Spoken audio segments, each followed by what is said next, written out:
Welcome to this Upside Journal Explainer. Today, we're doing something a bit different. We're putting on our Harvard Business Review lenses to look at a literal masterclass in strategic career pivoting. We are deconstructing the 30-year trajectory of Dr. Juliet Ehimuan to uncover her systematic blueprint for ecosystem development and honestly to figure out what it truly takes to purposefully choose impact over comfort. So let's kick things off with a bit of a philosophical paradox. Why walk away? I mean, it completely contradicts everything we're taught about climbing the corporate ladder, right? You spend decades building a comfortable, high-status legacy, you finally reach the absolute pinnacle of multinational leadership, and then you just leave? To start completely fresh? It requires an immense amount of conviction. Well, today, we're going to dissect the anatomy of that exact decision. Here is our roadmap for today's explainer. 1. The peak power paradox. 2. Acquiring strategic assets. 3. The audacity to pivot. 4. Ecosystem capacity building. And finally, number 5. Setting global benchmarks. All right, section 1, the peak power paradox, redefining the zenith. To really grasp this pivot, we first have to understand what peak power actually looks like in the modern African tech landscape. It's not just about getting a corner office. It's about fundamentally shifting the digital realities of hundreds of millions of people. To live the life you want, you need to define it. Now, I know what you might be thinking, but this isn't just some motivational platitude. Dr. Ehimuan dropped this exact insight during the recent launch of her Rise Executive Leadership Program, talking directly to over 100 senior female executives. This is the foundational mindset you absolutely need to choose impact over a cushy corporate tenure. She's essentially saying that to wield true systemic influence, your purpose has to be explicitly defined. You can't just accidentally build a legacy of this magnitude. You have to deliberately architect it. Moving right along to section 2, acquiring strategic assets, the foundation. We're going to look at her early career, but not as a simple resume. We're looking at it as the intentional, highly calculated acquisition of intellectual and network capital. Look, she didn't just casually build a resume, she aggressively acquired strategic assets. We're talking starting in 1995 at Shell in performance and quality assurance. Boom, by 1997, she's at Microsoft UK, managing massive projects across Europe, the Middle East, and Africa. Add to that a computer engineering degree from Obafemi Awolowo University, a postgrad in computer science from Cambridge, an MBA from London Business School, and eventually a doctorate. By the time she was appointed Google country manager for Nigeria in April 2011, she wasn't just bringing talent to the table. She brought an incredibly asset-rich foundation designed specifically for massive systemic influence. Which brings us to section 3, the audacity to pivot, stepping away from the mountaintop. We're shifting gears to the absolute most daring move of her entire career. In June 2023, after a massive 12-year defining era shaping West Africa's digital economy, she stepped down from Google. This perfectly illustrates that intense strategic conviction we were talking about earlier. Think about a 12-year run at Google West Africa. Immense corporate scale, high status, facilitating a $1 billion Africa investment, and watching internet penetration literally surge from roughly 28% to over 55% under her watch. And then, the pivot. Beyond Limits Global.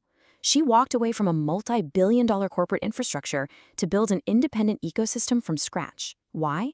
Because you eventually have to transition from just implementing technology to multiplying human capacity. It's a massive move from corporate leverage to independent systemic impact. You see, she didn't just sit back and observe the startup boom while at Google. She was literally in the room architecting the actual infrastructure and broadband policies. The foundational work was done, but she recognized something crucial. Infrastructure alone just isn't enough if the human and institutional capacity isn't there to actually govern and scale it. And that leads us perfectly to section 4, ecosystem capacity building, multiplying impact.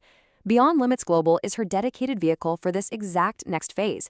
It's all about taking that digital transformation she spearheaded and translating it directly into leadership and organizational effectiveness. Let's break these pillars down analytically to see exactly how she's solving the fragmented nature of Africa's tech ecosystem. First up, the Founders Fellowship partnered with the U.S. Consulate. This creates a pipeline of over 60 founders every single year. Then you have the RISE program, which just launched with an incredible faculty featuring executives from Access Holdings and EcoBank. And this tackles a staggering reality, by the way. While women hold 47% of entry-level roles globally, only 28% ever actually reach the C-suite. Finally, the DICE 3.0 platform tackles market fragmentation to help African businesses scale across borders. She is literally building the human infrastructure to support the technical infrastructure. Through initiatives like her Global Immersion program, she is directly exposing African executives and entrepreneurs to the world's leading innovation hubs. It's a wonderfully aggressive approach to executive coaching and digital transformation. It equips these leaders with the cutting-edge tech and business strategy they need to compete on a global stage, not just a regional one. I want you to really think about this quote for a second. Focus on the what, the how will follow. It sounds simple, right? But it's actually a profoundly aggressive strategic philosophy. For modern founders and executives trying to scale in highly complex, fragmented markets, getting bogged down in the how can cause total paralysis. Defining the absolute non-negotiable what, that core objective, forces your operational execution to align. It is a true masterclass in executive focus. Let's look at the ultimate validation of this 30-year strategy in Section 5, Setting Global Benchmarks, the ultimate validation. We're talking about the absolute peak culmination of our ecosystem building, resulting in an appointment to the most prestigious innovation jury in the global creative industry. Happening right now, this June, she's taking her seat on the 2026 Cannes Lions Innovation Awarding Jury. And I want to be super clear here, okay? This is not just an advertising award. The innovation category strictly judges technology that fundamentally changes human interaction. We're talking things like AI-powered medical diagnostics and advanced accessibility technology. So why is this such a massive global milestone? Well, historically, these global innovation juries have been totally dominated by voices from New York, London, or Tokyo. Dr. Ehimuan brings a frontline, emerging market perspective, where innovation isn't just a luxury, it's a necessity for survival. Furthermore, this is Nigeria's very first seat on the Innovation Awarding Jury. That is a definitive global validation that African tech expertise is no longer just adopting standards, it is setting the benchmark for the rest of the world. Innovation is a fundamental driver of progress. This upcoming role at Cannes is honestly the perfect encapsulation of her entire 30-year career arc.